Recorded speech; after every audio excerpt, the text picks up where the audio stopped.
Welcome back. We are here at the SunnySide, except you can notice with our frog friend.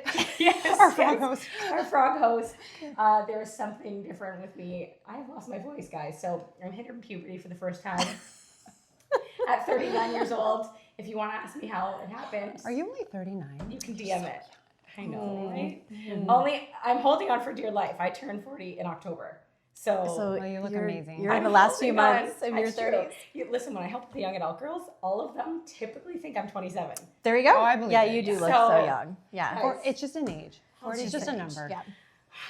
Anyways, guys, welcome. We're so happy you're back. And without further ado, Yes, we have another special guest with us today. This is one of my most favorite people in the entire world. So I feel like Lee and I are just bringing all of our favorite people because we want to share them with the world on the podcast. You're so So Natalie Vanderwier is here, and she is somebody that I've known for a long time.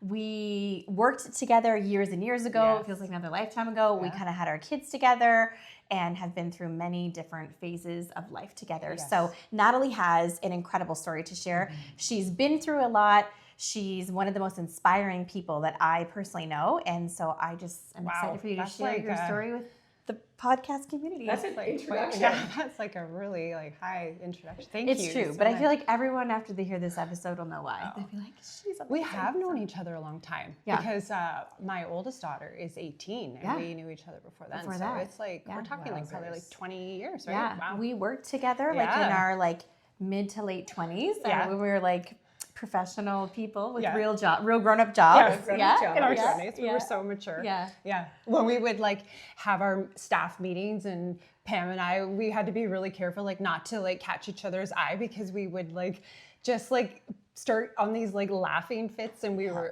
in our early mid 20s and And I think we were the So only two mature. females on staff too. So I feel like the men were just like, no, what is wrong no with you two? understanding. They were just like, oh boy. Like, I feel like Just I get remember out our of boss here. a few times even was like, is there something wrong? And we'd be like, no.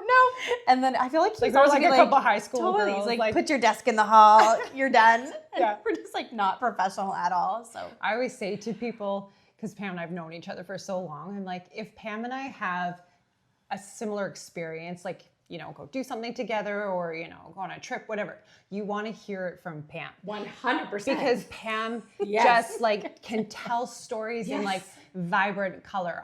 I compare to like, I'm kind of like, if you hear a story from me, it's like watching the old 70s black and white this TV is versus a like good analogy. Pam is like, you know, Yes. like high def, you know, the new smart TVs. I don't even know all the right tech terminology for it, but that's the difference between like Pam and I. So I think that's why we like gel well. Like, just like high so energy. true. all the we- time. I don't know. I'm just Yeah, like always. she's- My mom used to say when I was little, I was like the Energizer Bunny. And she was, my mom would always say, if I could bottle your energy and sell it, I'd be rich. I was like, oh. I still think that. I don't know. Yeah. You I'm go a very- mile a minute, and there's sometimes I'm like, do you not get tired ever? Not really. No. You just go for it. Yeah. Yeah. I'm very I love it. up at a 10 out of 10. Sometimes it's a bit much for people, I think. There's No, certain it's people that great. I think are like, whoa, she's a lot, but that's okay. No, I'm sorry. We Yeah, love I'm it. sorry. We love it. It's, You're it's amazing. fun, and you bring so much life to everything. So it's great. Aw, that's Yeah. sweet, guys. You're so I'm so sweet. excited for today. It's going to be great. Yeah. Yeah. Yeah. So Natalie has quite a story. I guess we could start at the beginning where all stories start with just your upbringing and like where you grew up and where you are, how many siblings you have, where you are in the birth order, all that kind of thing. Yeah. So like going like way, way back. Pretty much you shoot it out of the womb. You just want, Okay. Where did that happen? Yeah. What's your first memory? we want What's the our graphic first details. Actually, the crazy thing is, so my earliest You do memories- remember that? No, I do not remember that. But my early memories are, my older sister and I, we were born here in Ontario, but we actually, at 3 and 5, my parents, like they got divorced. And I remember my mom packing us up on a train and we took the train across Canada and landed in. You were on a train? Yeah, that's how we got there. We went to knew that. BC. And How so long I of a grew train ride up- is that? That I don't remember. Yeah. I don't know. Yeah, that was It has days, to be right? days. I haven't Crazy. checked. Okay. Yeah. So that's, yeah. So we grew up in British Columbia. Okay. So my older sister and I, and then didn't really have a relationship with our dad growing up. Right. Yeah. So he different stayed- provinces. Yeah, he stayed here. We would come and visit him for like 2 weeks in the summer, just sort of like standard. I feel like that would never fly in today's day and age when, just like hearing both of your stories, right? It's sort of like that dynamic wasn't terribly toxic at first. And so I don't know why, like, you're allowed to just pick up and take your children across the country, but that's how it happened. When I was about 9, my mom remarried, and then she got pregnant with my younger sister, Laura. But unfortunately, that relationship was really, really unhealthy. So he was quite physically and verbally abusive, and so it was just very toxic. So being like young teenage girl or adolescent girl, Amy and I exposed to that. It was a scary time. Like we couple times actually like lived in safe homes, and I remember like one time like, the police picking Amy and I up from school, and my mom was like at a different safe home with Laura, and we didn't see her for like a couple months because like it was like it was like really odd. I don't remember like, all of the logistics of it, but it was just like it was like a pretty kind of volatile time. And so you're in a safe home with Amy, and do you know, like, you don't know where your mom is? If you're not going for home, a you don't know what's while. happening. No, we didn't know where she was because of like safety issues. And so then finally we were able to have like a visitation, but we had to stay in separate homes. Yeah. So Natalie, when Laura was born, I just remember. So there was 10 years between us, and at first I remember Amy and I were like, "What? You're like having mom's a baby." pregnant?" Yeah, exactly. This sort of disdain of like, no, "What? thank you. I don't want a baby." Yeah. But then when she was born, I was instantly fell in love with her, Of and course. she was just like this perfect little human, and kind of just felt a little bit of like a big sister sort of maternal role with her, right? Yeah. And so, because she was sort of born into this toxic dynamic, just felt like this desire to really protect her and show up and be in her life for her. And it kind of spiraled my mom into, and don't take this the wrong way, I love my mom, but it was a few years that was really volatile, and I think it just impacted her in a really probably emotionally, mentally in a negative way. So after that season she left him, made the choice, got out of there, which was amazing, obviously. But we moved like a ton of times. Like we were sometimes. Because now she's like a single mom with 3 little kids, just trying to struggle. Yeah, just kind of. And I think didn't have the space or the time to work on her own like healing and processing. Right. Oh yeah, and all she's of like that, surviving. Right? Yeah. I think very much survival mode. We lived in motels, or sometimes in a house, and sometimes I think Amy and I counted, by the time we graduated from high school, we moved like 25 times. It was like something like really crazy. So I kind of always joke with like my husband. I'm like, with Derek, I'll be like, I'm not super sentimental like with like, things and whatever. Yeah. I'm like, you can't really blame me. It's not really my fault. Like when you move that much, you just don't get really attached, right? Yes. You're just kind of like, it's just stuff, right? Yeah. So that was kind of, like our upbringing was just sort of all over the place. And, but I do remember like, as a young teenager having a couple really incredible families who were just present in our lives. And like they just saw your family was in need and kind of like took you guys in. Yeah. And they had kids that like daughters that were our age, and we really like connected with them on a friendship level. But the parents, both the couples were together, and just like they would just have our family be a part of their family's experiences. So if it was like Christmas or birthdays or like whatever, right? Get-togethers, barbecues, like you were invited and you were a part of it. And I love that. I remember like, as a teenager just being like, I knew that's what I wanted, and I wanted to create that for somebody else one day. Like you recognized like the stability and like the difference, and 100%. saying, I don't have that, but I can have that one day 100%. when I'm in control of deciding kind of thing. Oh, wow. And it's like you kind of live in this, you're different, like you feel it, right? Like there's sort of, you're trying to be this teenage girl, like fitting in and all of that, but it's just, there's shame and sort of this like, it's humbling, right? Walking through that sort of experience. But at the same time, there was this like knowing, this internal, like, I know I can have a different life. I can create a different life, and that this doesn't have to be the way it is forever. And I really craved that and desired that. And I think it was like innate, right? Like that desire. So yeah, that was sort of like those teenage formative years. Amy then moved out here. She came here, she graduated from high school, and she moved out here. Because you guys were still in BC at the time of all this was happening. And did she do it to be closer to your dad? Was she kind of like, I want to move where dad is? I think so, actually. Yeah. So just to kind of insert that piece. So my dad was like an alcoholic growing up, a very high functioning alcoholic. But later in our teenage years, he kind of, it got worse. And, but then when I was about 17, he actually started going to AA. And if you don't believe people can change, his life is a testament to the fact that people can. So growing up, we didn't really have a relationship with him, but when he like made the decision and he truly believes he met God through AA, his life literally did a 180 with a lot of hard work. He would go to meetings like daily. For years, like he was very invested in it, and it was very like intense for him. But because of his decision, it actually created this opportunity for us to have restoration and reconciliation in our relationship. And like I always, like Amy and I always say this, like he was literally like the dad any kid would desire and long for, right? In our Just like adult, a little but in our adult later. years. Yeah. Yeah. Aw, So it was amazing. really, really amazing that way. So I think when that happened, Amy was like, okay, that longing for that relationship and that dynamic, things were unstable for us, obviously, back in BC. And I think as much as she loved me, Laura, and my mom, she was just like, okay, I would love like a fresh opportunity. And right? how old would she have been at this point? She would have been 18. Yeah. So she graduated high school and she moved here. Okay. So then I was still in BC with my mom and with Laura.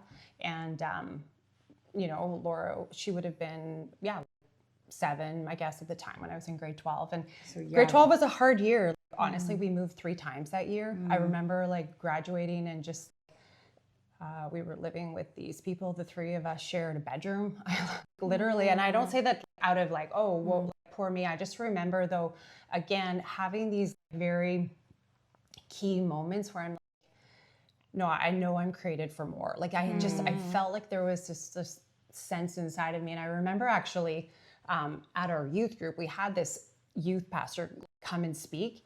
And I remember him saying, it doesn't matter. He kind of used these words. He's like, it doesn't matter what your when day is, like where you were born or when you were born. Your circumstances don't define you. He's like, knowing what your why day is what matters. Wow. And it was like so powerful because as a teenager, I like clung on to that. Yeah. And it was like a seed planted inside of me where I was like, my circumstances don't define me, right? On the outside, you know, it looked pretty like, pretty unhealthy, pretty unstable. And I get that from the outside looking in, but there was something planted inside my heart as a teenager. And so, I graduated from high school thinking I was actually going to go into nursing. And then that summer I worked at, my mom and Laura actually ended up moving to the US for a little bit. And I worked at a summer camp. And at that summer camp, I was like, I actually want to work with young people. So that I actually just sort of pivoted. And then I ended up moving out here and I came here to go to Bible college. And so I didn't have probably the best perception of men at the time. You know, graduated, didn't have like a huge interest in, you know, wanting to have relationships, a little bit of like a aversion to guys, like, a you little know, jaded from, right. Understandable. Yeah. But then I met Derek, my husband, and literally we became like such good friends. And, people will be like, why'd you marry Derek? And I always say, because he was so nice. Like he was just, and he still is to this day. Like we've been together 25 years and he is just like the nicest human on the planet. Wow. And he's also funny like Pam. And so I have two awesome people in my life. And he's very stable. Like he's very emotionally stable. Yes. He loves lots of critters. Critters. That might be his only flaw. It might be He his likes only a lot flaw. of critters. When I met him, he had 2 boa constrictors. Stop. And a python. That would have been a hard no for me. it was. Oh, Well, Natalie's had chinchillas in her house, rabbits, But we've never had snakes. reptiles, but no snakes. She I did a have lot a of big things. fear of snakes. Oh, I do too. Like- I was like, when things were like evolving and we were like getting serious, I was just It's Mir the snake. basically, I was like, just so you know, if we ever did get married, like we will never be able to own a snake. And he was like, what if just like a little one? What if I had like a little shed in the backyard? And I was like, No. I was like, sorry, like no. Yeah. Like that's a hard no. Yeah, Yes. exactly. It's me or the snakes. Yeah. So You'll always be worrying that those snakes got out every day. You're like, oh. But we've had literally every other pet that is Okay. known to humankind, right? I feel like Spiders, that's a good rats. sign. They say that men who love animals, it's like they have a good heart. And I feel like Yeah. Derek would be like the poster child for that Yeah. theory. I don't He- consider yeah. a snake an animal though. No, so, I agree. A you know, snake, I don't get it. They're Yeah. scary. If you were like Derek had a bunch of bunnies. Yeah. We did. totally. At one Yeah. time, I Yeah. think we had like 50 rabbits at one time. Yeah. 50. Oh yeah. Not in their home. Were you They eating were- them for dinner? Yeah, Like, yeah, well. We okay. probably shouldn't talk about that on That's- a right. that's, Like that's a you little know, too controversial. Yeah, you're like, excuse me. we don't need some animal activists. Oh, is that the like, keychain that Pam messaging gave you me? guys DM? Being like, what? A little rabbit. She gave me the little rabbit fuck keychain. It must have come from Derek. No, I'm not. I would never eat a rabbit. I love rabbits. I couldn't do that, but if others want to eat them, that's fine. But All the I power to would you. never eat a rabbit. But No, we don't want to hurt Thumper. Yeah. no, Yeah. there's I don't eat anything cute. That's what I No, would say. I had when I was a kid, I had rabbits as pets, not but no. Yeah. He raised them for like they were meat rabbits. Anyways, Okay. Wow. maybe this part gets edited out of the No, podcast. this is great. This is the good stuff. Okay, yeah. moving on. Derek is amazing. Yes. He is. Yeah, Yeah, he he is, is yeah. so amazing. And then you I guys think- like just started a life together, and we were able to like forge ahead to like the life that was different from your. Yeah, and I think that was just one of my core values was like I wanted to be in a relationship with somebody that I think just really emulated. You know, I had a picture of what I saw when I was a kid, and it was like I held on to that, right? And I think out of that, what is cool too about our relationship is, so I became like a youth and young adults pastor, and he always was involved. So like all during that time, like he would like work with the kids, work Yeah, with you're the like a team. yeah, Yeah. with the young adults, and we just did everything together, and we were just aligned on that purpose, you know. Then we had kids and didn't stay in young adult ministry, moved on. We had actually a business that, a poultry farm, speaking of animals, yes. Like, so we had a poultry farm that went sideways. And so then we kind of had to make some hard decisions about like life. And as passionate as I was about being in ministry, I knew that I needed to do something financially to like help our family. So I actually...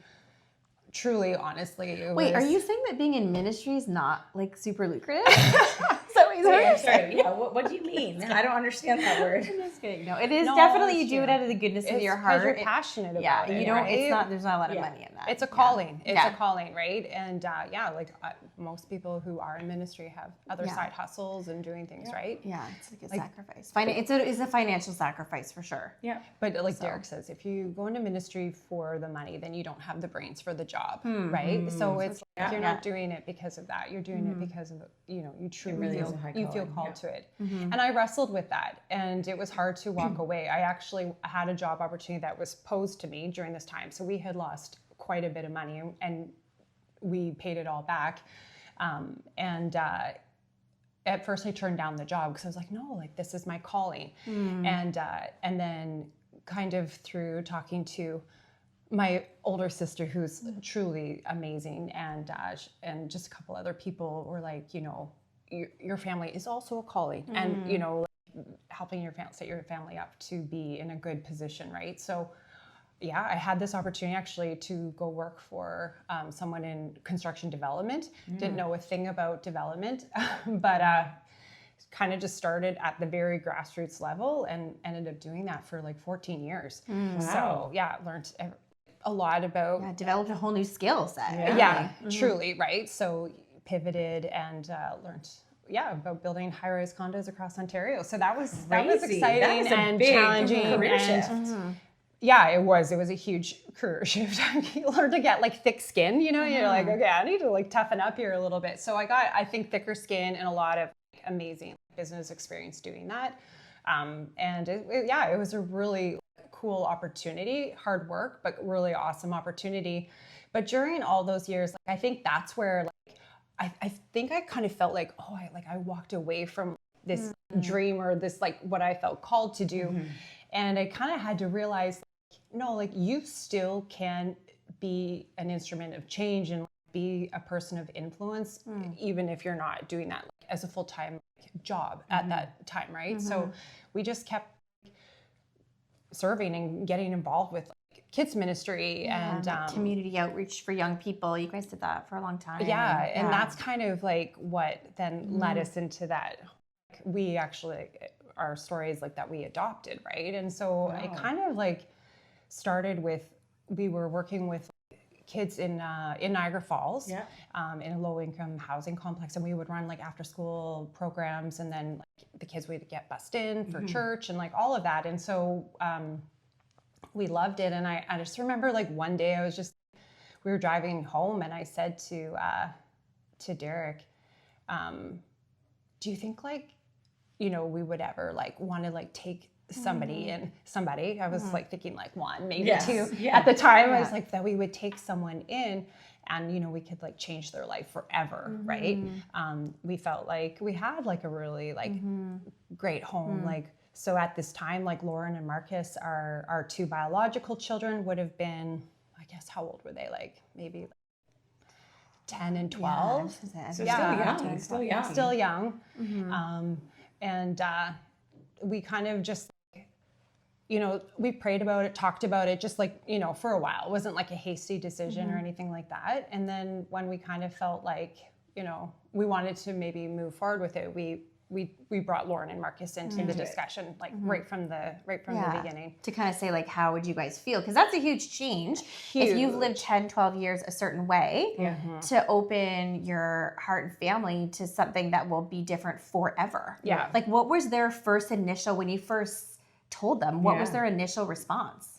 So we actually watched this movie, and people have probably heard of it. It's called Instant Family. Oh yes. And have you seen it? Yes, it's good. It is good. But so we actually just like watched that to just sort of get the organic response to that. Okay. And then just were like, oh, what did you guys think of that? Like, what, is that something you would ever want to do? And they both were like instantly, yes, we should totally do that. Okay. Because they would come with us to volunteer. We brought them with us. Like we just we just served as a family. It was just a lifestyle, right? Yeah. And so they were in that. They didn't feel, I think, different than the kids. There wasn't like a differentiating factor. Like, we're serving them. It was just like, they grew up just being in these kids' lives and just a part of it, and like, hey, like let's give back, right? And your kids are definitely, you can tell they were just raised to almost, that's like second nature for them, because it doesn't surprise me knowing your kids that they were so open-minded, because they just love people, they serve people. It's sort of like if they see a need, they don't hesitate to jump on it, just in general. So you know, I think you, maybe even if it was unintentional, you like tilled the soil for that response from the time they were born, because by the time they're 10 and 12, they're already seeing the world as like, how can we serve other people and how can we help? Yeah, totally. Yeah. And it wasn't like adoption was something that was always in the back of my mind from like the time the kids were little. It was truly just sort of came out of this experience of like working with these kids. And I think obviously just like a seed gets planted in your heart, right? So, And did you right away think of adopting from foster care, or did you think, oh, well, maybe we'll do overseas? Like, what was that process like? Did you kind of narrow down, or did you know right away because you'd worked in the with the kind of like at-risk young people, like, you know what, this is the kind of... Yeah, how did you know what avenue to go down? Yeah. I think because we were working with children in similar situations, that was where our heart was. So it wasn't like we didn't look into international adoption or anything. You just saw the need. There's so much need, which is crazy, like right here in Niagara, right in our own backyards, right? And sometimes we don't even realize it. And I think the more you're immersed in it, you're like, oh wow, like, and you're seeing all these kids, because you're building relationships with them over the years, and you're seeing kids going in and out of foster care, and you're seeing like how, like, the struggle, right? And it's like a lot of tough dynamics, and seeing these kids, different living experiences and stuff. Well, probably for you, you're getting like, I don't know if I say the word triggered, but like how many times you could probably relate when you see or hear of something the kids are going through, and then you know what that's like to be the kid who maybe is like longing for some stability or isn't really sure what's going to happen, or is experiencing like a dad who struggled with alcoholism, a stepfather who had, you know, abuse issues of his own. Like, so you probably, your heart is already so like primed to just be so empathetic to kids in that situation, right? Yeah. And not to probably feel as overwhelmed as maybe somebody that doesn't know and can't relate. Like, it doesn't scare you because you were that kid in some ways, right? Yeah. No, that's so true. And it's just, I felt like you can immerse yourself in their experience, right? And you can like kind of see what they're walking through. Yeah. Sometimes at a point where it's you have to kind of cap your empathy, right? It's like dial it back, because you're just like, I'll take all of them. I know, you feel like you can't do enough, right? Yeah. Like it never feels like enough. And I still feel like that sometimes, like to this day, right? You're just like, oh, it's never, there's just a lot of need out there, right? Yeah. And it's just, you never feel like you do enough, right? Yeah. But, And so how did that process like start? Because I know that for many people that are adopting, it's like a long process. Yeah, it is. Or for some people, it's not as long. Like I've heard of some stories, it's just like, you know, almost like miracle. Within a year they've adopted or whatever. So for you, what did that journey look like? Like, how did you know what avenue to go? I don't even remember we had people in our lives that had walked through that process. So I think we probably reached out and just asked, and so in Ontario, it's Family and Children's Services. So we just like literally you just message them and we reach out, and then that process starts, right? Like it's an application process and home study, and classes. You have to take all these classes, and then your own children. So Lauren and Marcus were even really a part of that. Like they interview them, they talk to them, and they really like vet out like, are you, you know, able to sort of like handle this life change? Like this is forever. You are making a commitment forever. Come hell or high water, you're in, right? And so they definitely like a lot of like, pressure things. Yeah, like they take you back, talk about your childhood, talk about your relationships, talk about your parents, your siblings, like what is the dynamic with all of that, right? And so it is quite the process that you go through. Is about, I think, about 2 years that Before you even had kids. Wow. And it was a little challenging too, because our last class was canceled because all of a sudden COVID happened and everything got shut down. So that kind of, I think, maybe also like extended the process a bit. So it might have played into that. The hard thing about it is that it was about, I'm trying to think, so about a week. It was in like February of 2021. And we had Fax reached out to us about 3 little boys. And I remember being like, we met with them over Zoom, right? Yeah. Everything was over Zoom at this time. And you don't have a lot of time to decide.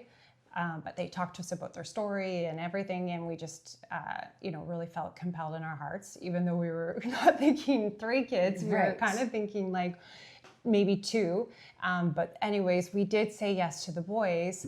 And then we shortly met them after that. But a week later, after meeting the boys, my younger sister, Laura, and we have a tight relationship. So like Amy, Laura, and I, like even though Laura is 10 years younger, it never felt like there was like an age gap in our adult years. She had 3 amazing daughters. Like we did so much together. You just did life together. Yeah. She was, super excited for us during like our adoption process, and like super immersed in it. But I got a phone call from her, and we had tried to actually get together as sisters. She was like, I really need to talk to you guys. And I could not figure out for the life of me, like what she would like need to talk to us about. But, you know, it was like kind of like a hard, like we were starting into COVID, right? So it was like, it could be anything. I was like, what could be going on? But anyways, so she like let us know that she actually had just found out, she had been diagnosed with colon and liver cancer. And the previous 6 weeks, she had been having back pain. And so it was during winter, but I remember it was like kind of a decent winter. So, cause we'd gone for a couple hikes, like winter hikes together and just like hung out outside together and stuff. And she'd be like, nah, like my back is so bad. I'm in so much pain. And so she's like going to like osteopaths and like chiropractors and like all these different things. And how old is she? Cause she was young. Yeah. So she was 34 at the time. Yeah. So, she was 34 at the time and was diagnosed. And I just remember being, you know, obviously you're overwhelmed, but you're so healthy.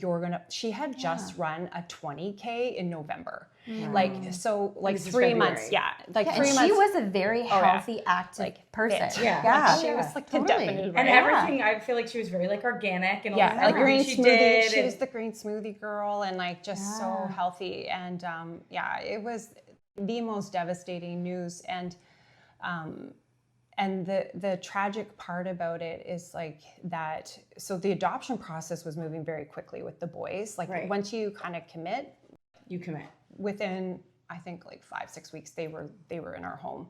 So at the same time as the boys had moved in, Laura was getting more and more ill. And what was happening was she had this genetic mutation called BRAF. So every time she would do chemo, her genes would mutate and not respond to the chemo treatment. So it was like literally like the most like devastating experience from the time that she was diagnosed at the end of February to August. Like she passed away within 5 months. Like she declined so fast. Like I've never seen anything like this. Like doctors were even just like blown away. Especially like, for how young. Yeah. And at first, did they kind of give her hope at first? Were they like, well, we'll do chemo. Sure. You're young and healthy. You might beat this. 100%. There was so much hope that, and even actually, so my boss that I had worked for at the time, he actually had a really good relationship with the doctors at the Cleveland Clinic, which is the most like one of the most renowned cancer clinics in the world.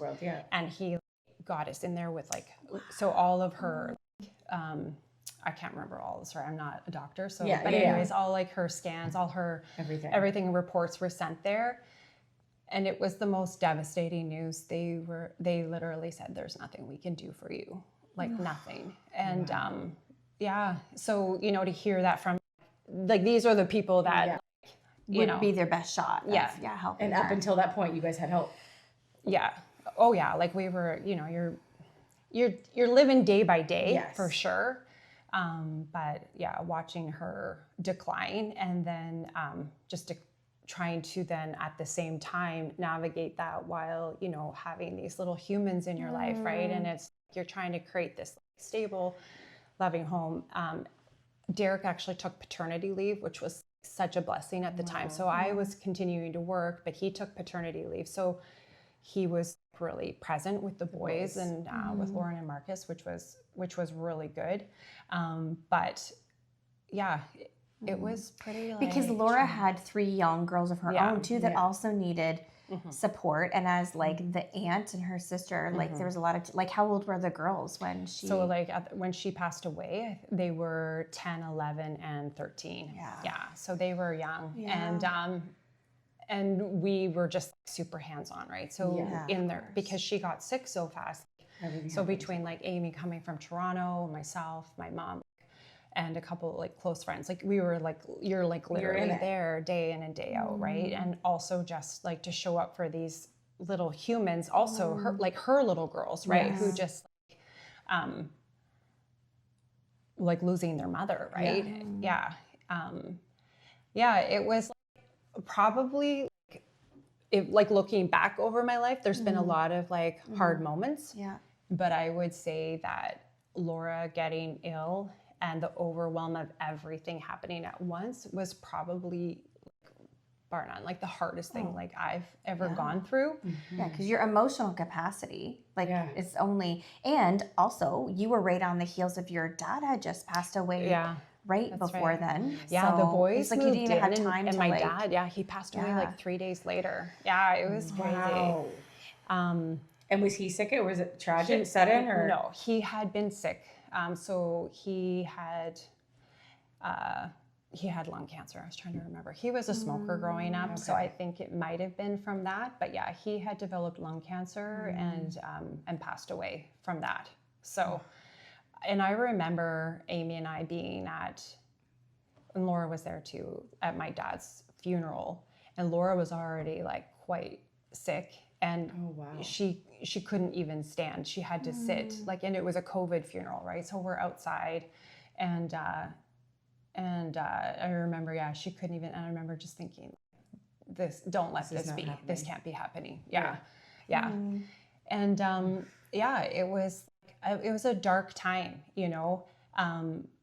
and not too long then after that. So she passed away in August, and then that fall, it was heartbreak, because I was really trying to be there for the girls. So often they would come and like stay with us. So I kind of felt like overnight I went from having two little humans to kind of like 8. Yeah. And then that following spring, actually, so the boys have an older sister. So, which she had been adopted by like a next of kin, by a great aunt.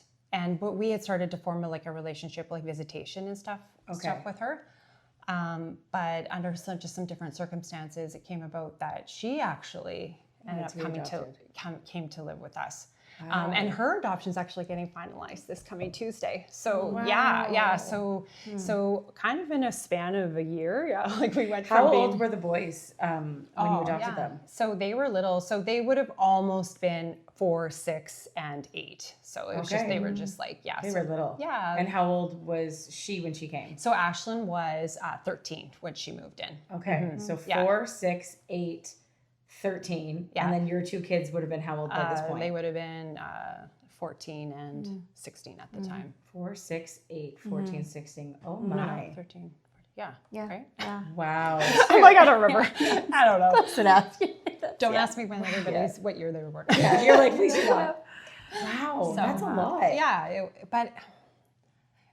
It was, you're kind of like living in this season where it was just like, I felt like it was sort of like a little bit like a tsunami, right? You're just like, it was like one thing after another. And I could feel like, I think the thing is like, we know what it feels like to feel healthy and whole. So it's like, you kind of can hold on to that and know, but I could feel myself starting to spiral. Like I could feel myself starting to lose my footing. I could feel myself starting to you're like, this is too much. Yeah, you're like mentally, emotionally, physically starting to feel worn out, and also not feeling like I had the space and the time to process my own grief, like losing my dad, which he lived an amazing life. Like it was a different kind of grief. Yes. Like losing Laura it is such a hard thing to process, someone losing their life at such a young age. Like I can't even, I feel like I don't sound like emotional about it, but it is like the most heartbreaking experience. And you're trying to navigate that. You're trying to navigate the questions. You're trying to navigate your faith. You're trying to how does this happen? Yeah. Just like process it all. Right. And I was sort of like saying, like, I mean, Pam, she was amazing in my life, and my older sister, all of that, like you're walking through this together. I didn't feel isolated through it, but you have to work through it yourself. Like nobody is going to be able to process for you, and nobody's going to help you be able to fully become whole and figure out how to keep moving forward. You have to do it on your own. You really do, right? Like you need the support, you need the community around you, but you have to be able to do it on your own. Like you have to step up and be like, I need to go to counseling. Yeah. I need to do whatever it takes. Like I need to get up every morning and run or walk or work out. Like only you can control that, right? Yeah. Like grief is such a wild thing that I think people think it like, oh, it's so easy for someone to tell you how to grieve, right? Whether through divorce, whether through death, whether through whatever. But nobody can tell you how to grieve, how long to grieve. And I think it's a very personal thing that, yes, people can surround you, and that's like very important. We've talked about that in previous 100%. episodes of like, rally around them, bring them meals, do whatever you can. Yeah. But like that personal, like, how am I ever going to get over this? Yeah. And in your moments with God and grieving even your faith, to be like, why? Yeah. Because I'm sure you had those Huge moments. Yeah. I would just, even sitting listening, I'd be like, God, what are you doing? Like, where is the good in this? Like, where's the scripture where it talks, you know, all things work together for good? Like, all of that has to be running through the back of your mind when you're like, I've just adopted 4 children. My father just died and my sister. Where are you? Yeah. I think definitely. And I think sometimes when you're in those really like initial trauma experiences or overwhelming experiences, the why can almost be in an unhealthy way catastrophic. Because if you focus and fixate on the why, it can really go make you go to dark places, right? And it's like there you have to be. I remember recognizing that and actually being able to recognize and see like, okay, Nat, like you're going to dark places that you can't go here, right? And I think that I remember a very like pivotal moment where like I was like struggling internally, and don't get me wrong, like my husband, amazing through all of this, like so supportive, but again, it's not his grief and not his, you know, his like family, right? Like, so like, did he love Laura? Absolutely. They had like a phenomenal relationship, but it was, I knew like I needed to like work through some things and like figure it out. And I felt like, again, I hadn't had the time. And I remember he, a few months after, he took the kids up north and we were going to go with our brother-in-law and sister-in-law. And then I just said to him, I'm like, I don't have the capacity to make this trip. Like I need a day to just like, process my life and just like actually like be able to like, really reflect and like, you know, address some like fundamental fears and, you know, thoughts that I was having. And I remember he took the kids up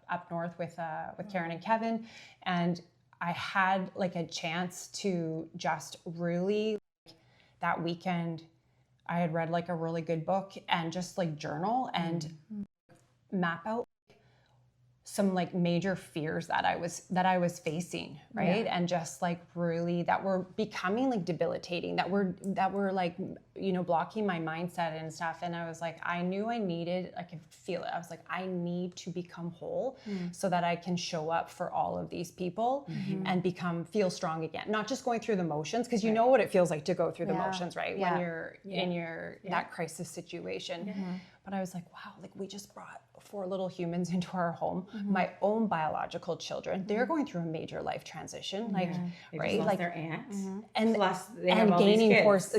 gaining 4 siblings, right? So like you have 4 new kids adjusting to a new family dynamic. You have 2 kids adjusting to now having these kids all in their life, in their space, sharing mom and dad. And then 3 little girls that just lost their mom. And I was just like, okay, like there wasn't like an option but to be Nat, you need to get strong inside, right? Well, and I remember like just observing all that was happening and feeling that worry for you as a friend, thinking like, how much can one woman handle and how much can one woman be needed? Like, because it was like, you had the grief of your dad and then your own grief with Laura and then the new kids and you're trying to connect with them, and then with Marcus and Lauren, like they're having their own struggles and they need help, which if you had just brought new kids in the house, that would have been a lot for your whole family. Then you have Laura's kids spending a lot of time with your family, which was the best thing for them, and so great that you were able to do that. You still have a job that you have to do. You have a husband and a home and all the responsibilities.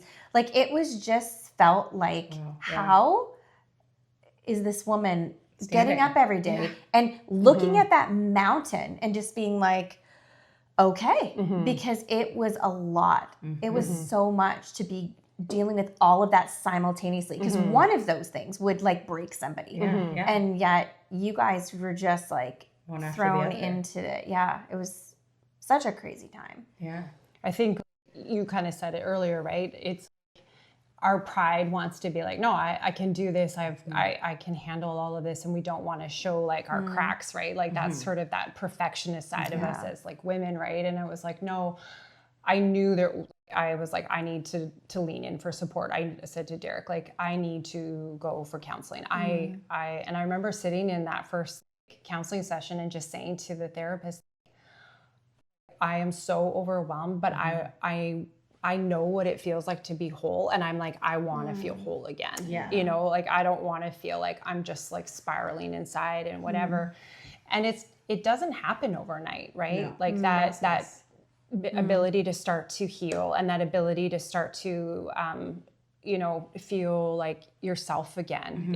It's a journey. Like, I feel like it's been 3.5 years since Laura's been gone, and 4 years since the boys have been with us.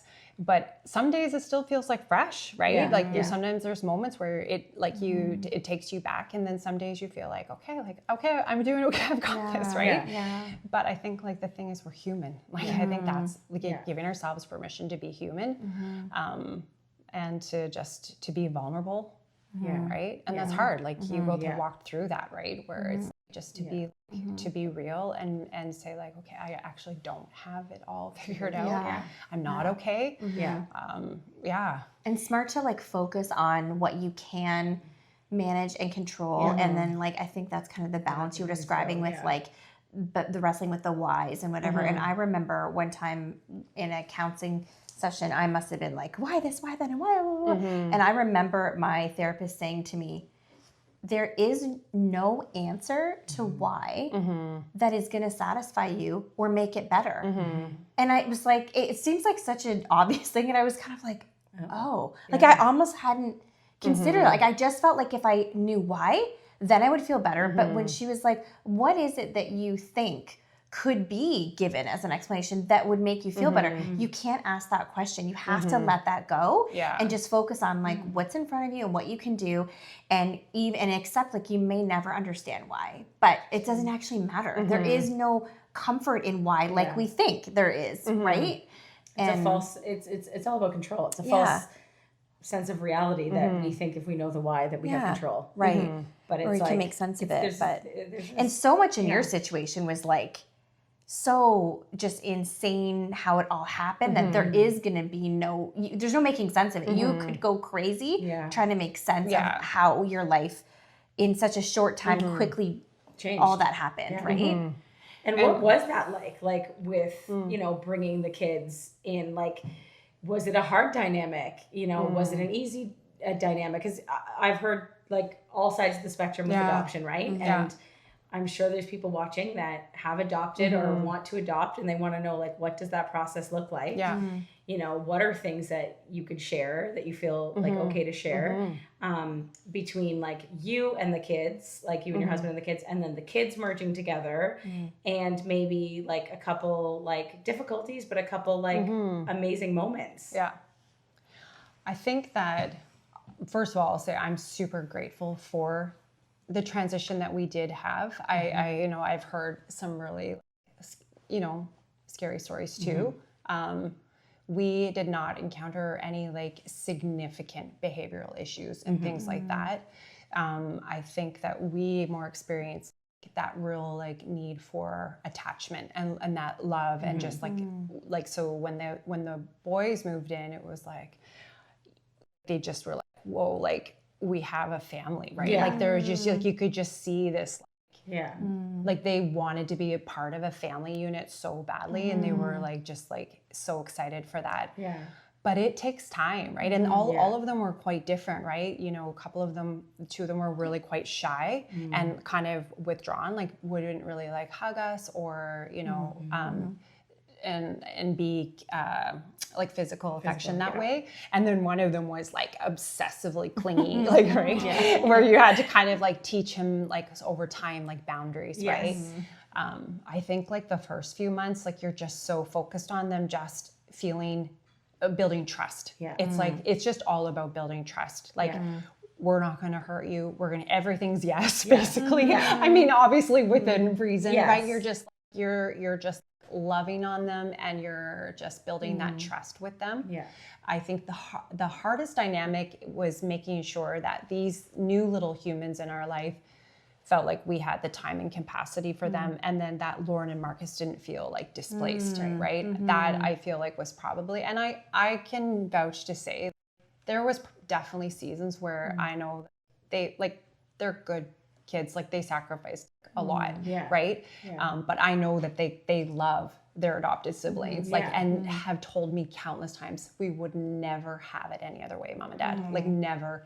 So I think that's the thing is, when I think because we went into it as a family unit and they were so invested from the beginning and felt like they were part of the whole like decision making process, They were and had the hard conversations, like there's going to be times like this is going to be tough, you're going to be sharing us with like other people, and like but you don't really know until you're in it, right? Like someone can tell you something to like, right, you can read parenting books till you're blue in the face, but until you have a kid you're like, oh, okay, this is what it's like, right? So until you're in it. And I think so there was definitely challenges that way, but I think overall like the chemistry has been really, it's been really good. And you just, it's time, it takes time. Like it doesn't happen quickly. I think the littlest just told me he loved me for the first time, like 6 months ago. Wow. Yeah. Were you just like, and you said it. And wouldn't like allow us to like hug him or touch him for probably, I would say at least a year. And so like you come up with these little like fun games of way to connect with them, right? And just different things at their age level, at whatever, just to sort of like, you can't assert yourself on them. You do it so slowly and so gradually, and it has to be on their terms, right? And I think if anybody is truly interested, and I'm in adopting or like having like, I mean, from creating a blended family, right? Very similar. It is very similar. I would say it's like very similar, like other than but depends if they lose parents or don't have parents, right? I guess like that dynamic is different, but blending families is like, you have to be like so intentional, and it's not a quick transition, right? And it's not for the faint of heart. I mean, it's, and like you're right, it depends on like who's in the background. Like I was talking to a mom just yesterday, and she's adopted, and she said, funny enough, a lot of our adopting like groups that they go to have a lot of blended families that go, because she said they do share so many similarities. And again, like maybe with adoption, depending if it's open or closed, there might not be parents on the other side that you're dealing with, because that does create a different dynamic. But maybe it does. We have friends that have adopted and it's open adoption, and the parents are still like involved, but in a different way. Definitely in a different way, right? But a lot of similarities, and it really just does take a lot of time. A lot of time. Does. Yeah. And I think if you kind of go into it with, I don't say this in a negative way, but lowered expectations. Like if you have certain expectations in your head of like how this is supposed to pan out, I think that's actually going to be more challenging. If you kind of go into it with low expectations and like just take it in stride, it will go maybe more smooth, I guess. Maybe there's like less like disappointment and there's no like, you're not putting expectations on anybody to like transition, at a certain pace, or to like, create this certain dynamic. And it's like, and I guess like as our role as parents, like I think if I could say anything, I truly, and I've kind of always said this in my adult life, I really believe that like whatever season you step into, your capacity expands for that season. So true. Like whether it's like a relationship or, having children, business, a new career, ministry, like whatever you step into, you don't know what it's going to be like. You don't have it all figured out. It's so true. But I think God does expand your capacity to be able to handle that season and to step into whatever is in front of you, right?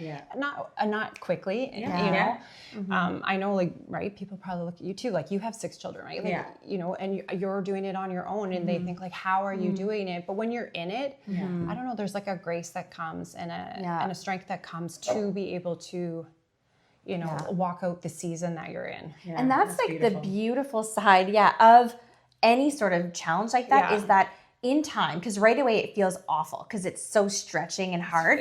But in the end, when you can look back, you're like, wow, I would have never known I was capable of this Yeah. had I not been kind of put through the Stretched fires. and Like pushed, I remember actually with you even, I don't know if you remember this, but having a conversation with you when your ex-husband first left and you had these 2 tiny babies and you know the financial strain, all the questions, and I remember you like I think crying, like very afraid and saying like I don't think I can do this. Now I look at you, I'm like, you're just like a boss. Like what you do is like, it's just so funny looking back at that, Leah. And maybe you would never even have known what you were capable of had you not been forced into it. Yeah. And like all of us, right? Could feel like that. I'm sure you feel like that.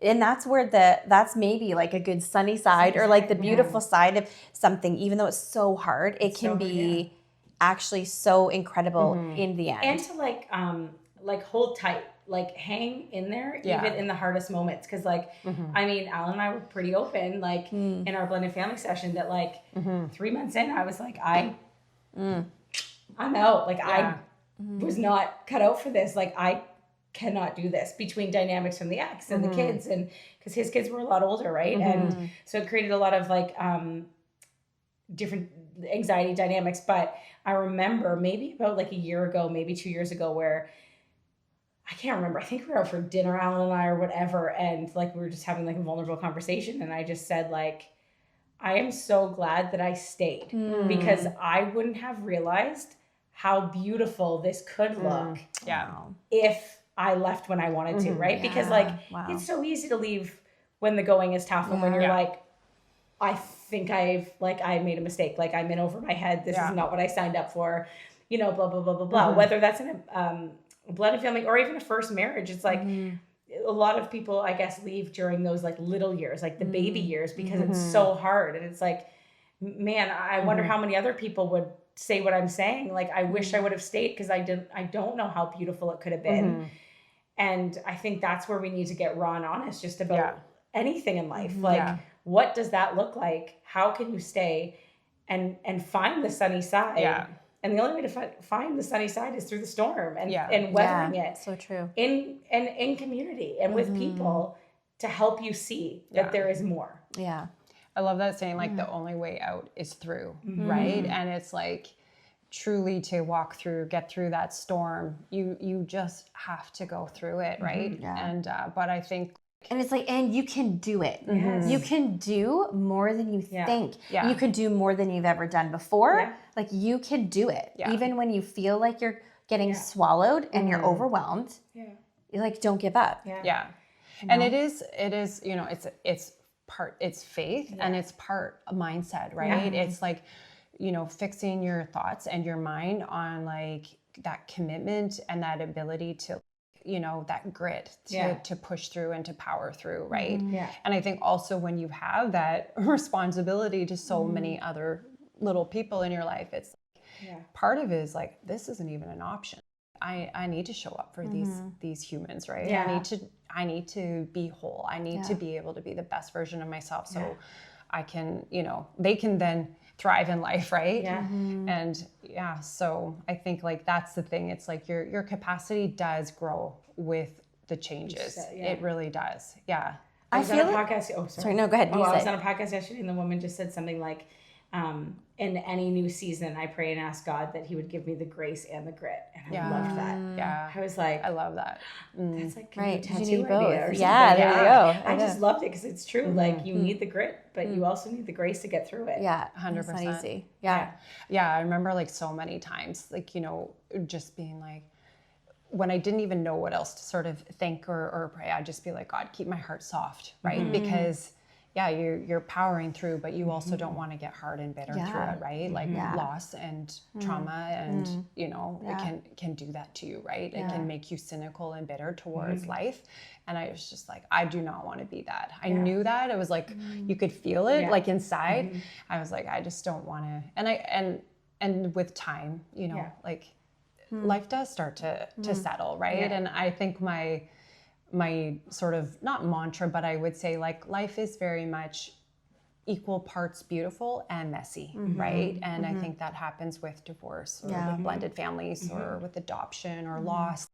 It's It can like be both and. it can be both. And I I think sometimes we always want to just aspire towards this like calm, perfect life. Like, okay, once then I'll arrive. Yeah. But it's like, no, you know what? Like the journey really is the destination. Like going through it really is it's not, you're not going to arrive one day at this, you know, easy life. Yeah, it's like so true. It's just like it's finding joy and peace, and like and again, like I'm speaking out of a place of like, becoming whole, and you know, like if you would have said that to me like, a few months after like my sister passed away, I would have been like, I don't want to hear you this. don't like you're not saying that to somebody who's like in shock, brokenhearted, you know, walking but it through is that. a conscious choice. Like it is a conscious decision to, you know, to get the healing. So somebody that is grieving or going through something, it is saying like, don't stay stuck. Yeah. Like, you're not going to do it. Like give yourself time, but know it's going to be temporary. Don't stay stuck because it's a season. Like, right? Like there's so many. And we can say that too when you're on the other side of life experience, right? It's a little bit easier because but that's what's encouraging about these episodes is if someone's at the beginning stage to hear your story and be like, I can get there. You can get there. And it feels like in the moment, I remember feeling it, I'm sure you did, it does feel like I'm never going to be whole again. I will never feel normal. I will never feel good. But you do in a different way. It's a different normal and a different good, but it does come. Yeah. And I feel like maybe what we're learning today is the key to happy life is 6 kids. You guys both have 6 kids. Definitely. I was just thinking this. Maybe that's the key. If you have 6 children, that's the magic number. Yeah, that's the thing. You were absolutely right. I'm 4 behind. You were absolutely right. So guys, again, here I come. Oh no. If you have 4 children and you are single, please reach out.